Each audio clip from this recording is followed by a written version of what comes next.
Hello friends, welcome back to stu trend. നമ്മൾ ഇന്ന് നോക്കാൻ പോകുന്നത് +2 കുട്ടികൾ എക്സാമിന് പോവാണ്. +2 തോറ്റ കുട്ടികൾ എക്സാമിന് പോവാണ്. ജയിച്ച കുട്ടികളുടെ കുറച്ച് മാർക്കൊക്കെ കമ്മിയാകുമ്പോൾ അല്ലെങ്കിൽ A+ ഒക്കെ നഷ്ടപ്പെട്ട കുട്ടികൾ വീണ്ടും ഇംപ്രൂവ് ചെയ്യാൻ പോവാണ് അല്ലെ.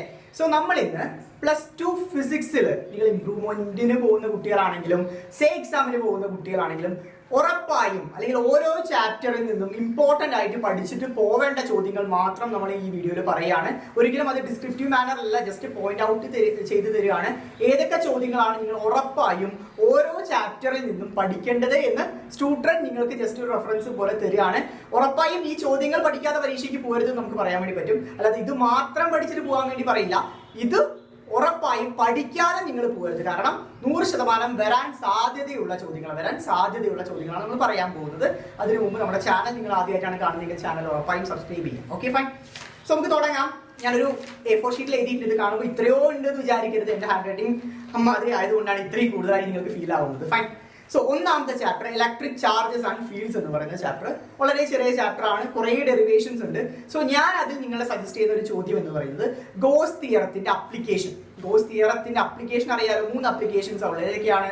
സ്പിയർ ഉണ്ട്, അതുപോലെ ലീനിയർ ഉണ്ട്, ഒരു ലൈൻ പോലെ ഉള്ളത്. നെക്സ്റ്റ് വൺ എന്ന് വെച്ചാൽ ഒരു പ്ലെയിൻ ഷീറ്റ് ഉണ്ട്.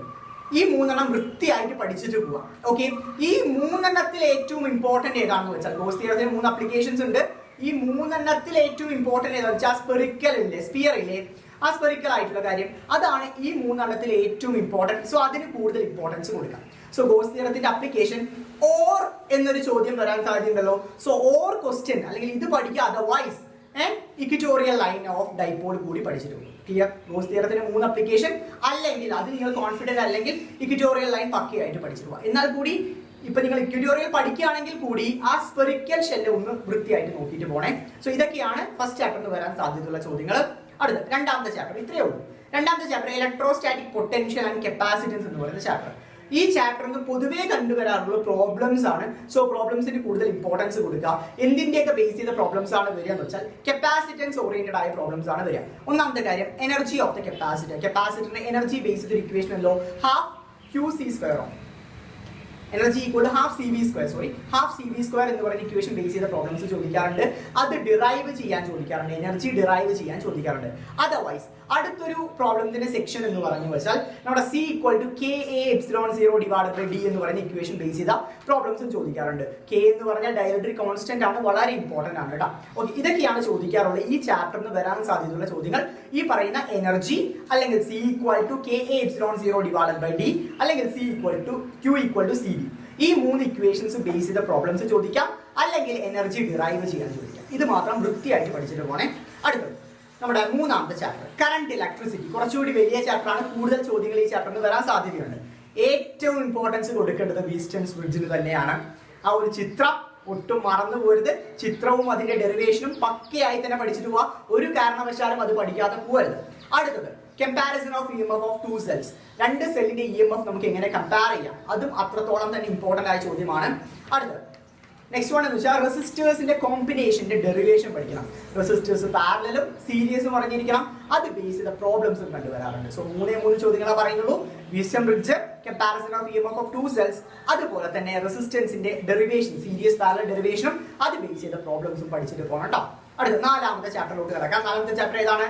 മൂവിങ് ചാർജസ് ആൻഡ് മാഗ്നറ്റിസം ആണ് നമ്മുടെ 4ാമത്തെ ചാപ്റ്റർ. അതിനകത്ത് ഞാൻ അധികം ചോദ്യങ്ങൾ നിങ്ങൾക്ക് പറയുന്നില്ല. ഒരു കുട്ടി വൃത്തിയായിട്ട് പഠിച്ചിട്ട് പോവുകയാണെങ്കിൽ ബയോട്ട് സാവേർട്സ് ലോന്റെ അപ്ലിക്കേഷൻ ആയ magnetic field due to a current carry conductor മാത്രം പഠിച്ചിട്ട് പോയാണ്. ബയോട്ട് സാവേർട്സ് ലോന്റെ അപ്ലിക്കേഷൻ ആയ magnetic field due to a current carry conductor, ആ ഒരു സർക്കുലർ ലൂപ്പ് ബേസ് ചെയ്ത ഒരു വലിയൊരു ഡെറിവേഷൻ ഉണ്ട്. അത് വൃത്തിയായിട്ട് പഠിച്ചിട്ട് പോകും. അത് ചോദിക്കാൻ വളരെയധികം സാധ്യത കൂടുതലാണ്. അപ്പൊ അത് പഠിക്കാൻ ബുദ്ധിമുട്ടുള്ള കുട്ടികൾ ആംപിയർ സർക്യൂട്ടൽ തിയറത്തിന്റെ അപ്ലിക്കേഷൻസ് ഉണ്ടല്ലോ, അത് പഠിച്ചിട്ട് പോകും. ബയോട്ട് സാവേർട്സ് ലോ വൃത്തിയായിട്ട് പഠിക്കാൻ പറ്റുന്ന കുട്ടികൾ അത് തന്നെ പഠിക്കുക. സപ്പോസ് നിങ്ങൾക്ക് ആ ഡെറിവേഷൻ സ്റ്റെപ്പ് ബൈ സ്റ്റെപ്പ് ആയിട്ട് പഠിക്കാൻ ബുദ്ധിമുട്ടുണ്ടെങ്കിൽ നിങ്ങൾ നേരെ ആംപിയർ സർക്യൂട്ടൽ തിയറത്തിന്റെ അപ്ലിക്കേഷൻ പഠിച്ചാണ്. ക്ലിയർ അല്ലേ? അടുത്തൊരു കാര്യം, നമ്മുടെ അടുത്ത ചാപ്റ്റർ ആണ് 5ാമത്തെ ചാപ്റ്റർ മാഗ്നറ്റിസം ആൻഡ് മാറ്റർ എന്ന് പറയുന്ന ചാപ്റ്റർ. +2 ഫിസിക്സിലെ തന്നെ ഏറ്റവും ചെറിയ ചാപ്റ്റർ നമുക്ക് ഇതിന് വേണമെങ്കിൽ വിശേഷിപ്പിക്കാം. കാരണം അധികം ചോദ്യങ്ങളില്ല. നമുക്ക് ഉറപ്പായിട്ട് ഒരു ചോദ്യം പഠിച്ചിട്ട് പോകണം. എർത്തിന്റെ മാഗ്നറ്റിസം എന്താണ്? എർത്തിന്റെ മാഗ്നറ്റിസം വിത്ത് ഡയഗ്രാം വരയ്ക്കണം. Geographical Meridian, magnetic Meridian, dip, inclination, ഇങ്ങനെയുള്ള കുറെ പാരാമീറ്റേഴ്സ് ഉണ്ട്. അതെല്ലാം പക്കയായി പഠിച്ചിട്ട് പോകണം വിത്ത് ഡയഗ്രാം. ആ ഡയഗ്രാം മറന്നു പോകരുത് കേട്ടോ. ഓക്കെ, അടുത്ത 6ാമത്തെ ചോദ്യം, 6ാമത്തെ ചാപ്റ്റർ ആണ് ഇലക്ട്രോ മാഗ്നറ്റിക് ഇൻഡക്ഷൻ എന്ന് പറയുന്ന ചാപ്റ്റർ. ഇലക്ട്രോ മാഗ്നറ്റിക് ഇൻഡക്ഷനിൽ നിങ്ങൾ ഏറ്റവും കൂടുതൽ കോൺസെൻട്രേറ്റ് ചെയ്യുന്ന എഡ്ഡി കറണ്ട് എന്താണ് എഡ്ഡി കറണ്ട്? എഡ്ഡി കറണ്ടിനെ കുറിച്ച് പറയുമ്പോൾ ആ ഡയഗ്രാം ഉണ്ടല്ലോ, രണ്ട് മാഗ്നറ്റിക് ഫീൽഡിന്റെ ഇടയിൽ ഒരു വലിയൊരു മാസ് അല്ലെങ്കിൽ ഒരു കണ്ടക്ടർ മൂവ് ചെയ്യുന്ന ഒരു ഡയഗ്രാം ഉണ്ടല്ലോ, അത് വൃത്തിയായിട്ട് വരയ്ക്കാൻ അറിയണം. എഡ്ഡി കറണ്ടിന്റെ അപ്ലിക്കേഷൻസ് പ്രോപ്പർ ആയി തന്നെ പഠിച്ചിട്ട് പോകണം. എഡ്ഡി കറണ്ട് എന്തിനൊക്കെയാണ് അപ്ലിക്കേഷൻ, അല്ലെങ്കിൽ എന്തിനാണ് എഡ്ഡി കറണ്ടിന്റെ ഉപയോഗം, എന്തിനാണ് എഡ്ഡി കറണ്ട് ഉപയോഗിക്കുന്നുള്ള കാര്യം വൃത്തിയായിട്ട് പഠിച്ചിട്ട് പോകണം. അത് മാത്രമേ ഞാൻ പറയുന്നുള്ളൂ. അടുത്ത് ഏഴാമത്തെ ചാപ്റ്റർ എന്ന് വെച്ചാൽ എല്ലാം ഡെറിവേഷൻ ആണ്. ഒന്നും നമുക്ക് സ്കിപ്പ് ചെയ്യാൻ പറ്റില്ല. എന്നാൽ കൂടി ഞാൻ 3 ഡെറിവേഷൻസ് പറയുന്നുണ്ട്. AC applied to capacitor, inductor and resistor. AC applied to capacitor, inductor and resistor. ഈ 3 പ്രോപ്പർ ആയിട്ട് പഠിച്ചിട്ട് പോയാൽ മതി, വേറെ ഒന്നും നോക്കേണ്ട ആവശ്യമില്ല. ആ ചാപ്റ്ററിൽ 3 ഡെറിവേഷൻസ് ഇടാം. അടുത്തത് നമ്മുടെ 8ാമത്തെ ചാപ്റ്റർ എന്ന് പറഞ്ഞാൽ EM വേവ്സ് അഥവാ ഇലക്ട്രോ മാഗ്നറ്റിക് വേവ്സ് ആണ്. സോ അതിൽ നിങ്ങൾ പഠിക്കേണ്ട കാര്യം എന്ന് പറഞ്ഞാൽ ഇലക്ട്രോ മാഗ്നറ്റിക് വേവ്സിന്റെ പ്രോപ്പർട്ടീസ് ആണ്. എന്തൊക്കെയാണ് ഇലക്ട്രോ മാഗ്നറ്റിക് വേവ്സിന്റെ പ്രോപ്പർട്ടീസ്? അതുപോലെ തന്നെ ഇലക്ട്രോ മാഗ്നറ്റിക് സ്പെക്ട്രം അറിയണം. ഇലക്ട്രോ മാഗ്നറ്റിക് സ്പെക്ട്രത്തിന് എന്താ ചോദിക്കാന്ന് വെച്ചാൽ ഇപ്പൊ റേഡിയോ വേവ്സ് ആണ്, അല്ലെങ്കിൽ അൾട്രാ വയലറ്റ് ആണ്, ഇൻഫ്രാറെഡ് ആണ്. ഇതൊക്കെ എന്താണ് പ്രാക്ടിക്കൽ അപ്ലിക്കേഷൻ? ചിലത് ക്യാൻസർ ട്രീറ്റ്മെന്റിന് വേണ്ടി ഉപയോഗിക്കാറുണ്ട്, ചിലത് വാട്ടർ പ്യൂരിഫിക്കേഷന് വേണ്ടി ഉപയോഗിക്കാറുണ്ട്, ചിലത് ഐ സർജറിക്ക് വേണ്ടി ഉപയോഗിക്കാറ്, അങ്ങനെ പല പല പർപ്പസ് ആണല്ലോ. സോ ഈ പറയുന്ന ഇലക്ട്രോ മാഗ്നറ്റിക് സ്പെക്ട്രത്തിനകത്തുള്ള വേവ്സിന്റെ എല്ലാം അപ്ലിക്കേഷൻ എന്താണ്, അല്ലെങ്കിൽ എന്തിനു വേണ്ടി അത് ഉപയോഗിക്കുന്നു എന്നുള്ള കാര്യം പ്രോപ്പർ ആയി തന്നെ പഠിക്കണം. നമ്മുടെ നെക്സ്റ്റ് ചാപ്റ്റർ എന്ന് പറയുന്നത് റേ ഒപ്റ്റിക്സ് ആണ്. റേ ഒപ്റ്റിക്സ് ആണ് നമ്മുടെ 9ാമത്തെ ചാപ്റ്റർ. 9ാമത്തെ ചാപ്റ്റർ റേ ഒപ്റ്റിക്സ് വളരെ ഇമ്പോർട്ടന്റ് ആണ്. വാസ്റ്റ് സിലബസ് ആണ്. നിങ്ങൾക്ക് അത് കണ്ടാൽ തന്നെ വയറെന്ന് അറിയും. പക്ഷെ അതിനകത്ത് അത്രയ്ക്കൊന്നും പഠിക്കാനില്ല. അതിനകത്ത് നിങ്ങൾ കോൺസെൻട്രേറ്റ് ചെയ്ത് പഠിക്കേണ്ട ഒരു കാര്യം റിഫ്രാക്ഷൻ ത്രൂ പ്രിസം വിത്ത് ഡയഗ്രാം പ്രോപ്പർ ആയിട്ട് പഠിച്ചിട്ട് ഉറപ്പായും അത് ചോദിക്കും.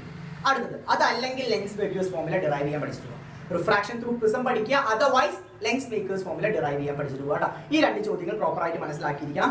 10ാമത്തെ ചോദ്യം അല്ലെങ്കിൽ 10ാമത്തെ ചാപ്റ്ററിന് എന്താണ് ചോദിക്കുക എന്ന് പറഞ്ഞാൽ വേ ഒപ്റ്റിക്സ് ആണ് നമ്മുടെ 10ാമത്തെ ചാപ്റ്റർ. അതിനകത്ത് നിങ്ങൾ പോളറൈസേഷൻ പക്കയായി പഠിച്ചിട്ട് പോയാൽ മതി. പോളറൈസേഷൻ വിത്ത് ഡയഗ്രാം പോളറൈസേഷൻ പഠിച്ചാൽ മതി. 11ാമത്തെ chapter dual nature of matter. Dual nature of മാറ്ററിൽ പഠിക്കേണ്ട കാര്യം എന്താണ് photo electric effect with diagram, അതിനെ ബാധിക്കുന്ന ഫാക്ടേഴ്സ്, ഇന്റൻസിറ്റി, ഫ്രീക്വൻസി, ഇങ്ങനെയുള്ള പാരാമീറ്റേഴ്സ് ഉണ്ടല്ലോ. ഇതെല്ലാം ഫോട്ടോ ഇലക്ട്രിക് എഫക്റ്റിനെ എങ്ങനെയാണ് ബാധിക്കുക, ഇന്റൻസിറ്റി കൂടുമ്പോൾ ഫോട്ടോ ഇലക്ട്രിക് എഫക്ട് എന്ത് സംഭവിക്കും, അല്ലെങ്കിൽ കുറയും എന്ത് സംഭവിക്കും, അതിനൊക്കെ ഗ്രാഫ് ഉണ്ട്. ഗ്രാഫ് പ്രോപ്പർ ആയി തന്നെ പഠിച്ചിട്ട് പോകും. 12ാമത്തെ ചാപ്റ്റർ ആണ് നമ്മുടെ ഏതെന്ന് പറയുന്നത് ആറ്റംസ് എന്ന് പറയുന്ന 12ാമത്തെ ചാപ്റ്റർ ആണ്. അധികം ഒന്നും അതിനകത്തും പഠിക്കാനില്ല.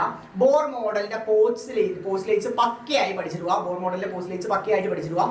പിന്നെ അതിനകത്ത് 3 ഡെറിവേഷൻസ് ഉണ്ട്. ഒന്നെന്ന് പറയുന്നത് വെലോസിറ്റി, 2ാമത്തെ റേഡിയൈ, 3ാമത്തെ എനർജി. ഈ 3ഉം ബേസ് ചെയ്ത പ്രോബ്ലംസ് ചോദിക്കാൻ സാധ്യതയുണ്ട്. അതുപോലെ തന്നെ ഡിറൈവ് ചെയ്യാനും സ്റ്റെപ്പ് ബൈ സ്റ്റെപ്പ് മാനറിൽ പഠിക്കണം കേട്ടോ. അപ്പൊ 3 കാര്യങ്ങൾ വെലോസിറ്റി, റേഡിയൈ, അതുപോലെ തന്നെ എനർജി. ഈ കാര്യങ്ങൾ പ്രോപ്പർ ആയിട്ട് അറിയണം. അടുത്ത കാര്യം ഈ ചാപ്റ്ററിൽ തന്നെ അടുത്ത കുറച്ച് കാര്യങ്ങളാണ്. നമ്മുടെ കുറച്ച് സീരീസുകൾ ഉണ്ട് അല്ലെ, Lyman series, Balmer, Paschen, Brackett, Pfund എന്നൊക്കെ പറഞ്ഞിട്ട് അതെല്ലാം ഏത് ഇതിലാണ് പെടുന്നത്, ഏത് റീജിയനിലാണ് പെടുന്നത്, ഈ സീരീസ് എല്ലാം ഏത് റീജിയനിലാണ് പെടുന്നത് അറിയാലോ. ഏതൊക്കെ റീജിയൻ എന്നൊക്കെ അറിയാലോ. ഇൻഫ്രാറെഡ്, അങ്ങനെയുള്ള കുറെ റീജിയൻ ഉണ്ടല്ലോ. സോ ഏത് റീജിയനിലാണ് ഈ പറയുന്ന ലൈൻമാൻ, ബാൾമർ, പാസ്കൻ, ഫണ്ട്, ബ്രാക്കറ്റ് തുടങ്ങിയ സീരീസുകൾ പെടുന്നത് പ്രോപ്പർ ആയി തന്നെ പഠിച്ചിട്ട് പോവാ. വൃത്തിയായിട്ട് മനസ്സിലാക്കി തന്നെ പഠിച്ചിട്ട് പോവാ.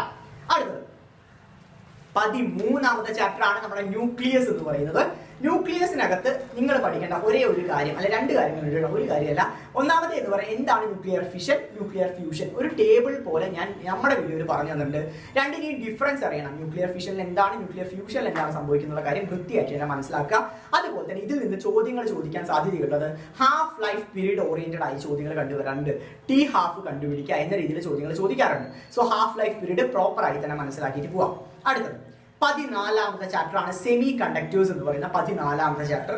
അതിനകത്ത് നിങ്ങൾ ഒന്നും പഠിക്കേണ്ട. ഹാഫ് വേവ് റെക്ടിഫയറും ഫുൾ വേവ് റെക്ടിഫയറും പക്കയായിട്ട് പോവാം. ഹാഫ് വേവ് റെക്ടിഫയറും ഫുൾ വേവ് റെക്ടിഫയറും പക്കയായിട്ട് പോവാം. സോ ഇതെല്ലാമാണ് 14 ചാപ്റ്ററിൽ നിന്നും ഇമ്പോർട്ടന്റ് ആയിട്ട് പരീക്ഷയ്ക്ക് ചോദിക്കാൻ സാധ്യതയുള്ള പാർട്ട് ബി, അതായത് ബിഗ് ക്വസ്റ്റ്യൻസ് ആണ് ഇതെല്ലാം. ഇതിന് പുറമെ ഓരോ ചാപ്റ്ററിൽ നിന്നും ചെറിയ ചെറിയ ഷോർട്ട് ക്വസ്റ്റ്യൻസ് ഒക്കെ ഉണ്ട് അല്ലേ. സോ ഞാൻ എല്ലാ ചാപ്റ്ററിനും മെൻഷൻ ചെയ്തിട്ടില്ല. ഏറ്റവും ഇമ്പോർട്ടന്റ് ആയിട്ട് കൂടുതൽ പരീക്ഷകൾ ചോദിച്ചിട്ടുള്ള ഷോർട്ട് ക്വസ്റ്റ്യൻസ് ആണ് ഞാൻ മെൻഷൻ ചെയ്തിരിക്കുന്നത്. ഏതൊക്കെയാണെന്ന് വെച്ചാൽ 1ാമത്തെ ചാപ്റ്ററിന് കൂളംസ് ലോ ഉറപ്പായിട്ടും പല പരീക്ഷകളും കണ്ടുവരാറുണ്ട്. 2 മാർക്കിന് ചോദിക്കാറുണ്ട് ലോസ് എല്ലാം. സോ കൂളംസ് ലോ ഉറപ്പായി അറിയണം, സ്റ്റേറ്റ് ചെയ്യാൻ അറിയണം, ഇക്വേഷൻ എഴുതാൻ അറിയണം. ഗോസ് തിയറം, അതേ ചാപ്റ്ററിൽ ഗോസ് തിയറം ചോദിക്കാറുണ്ട്. എന്താണ് φ = Q/ε0, അത് വൃത്തിയായിട്ട് അറിയണം കേട്ടോ.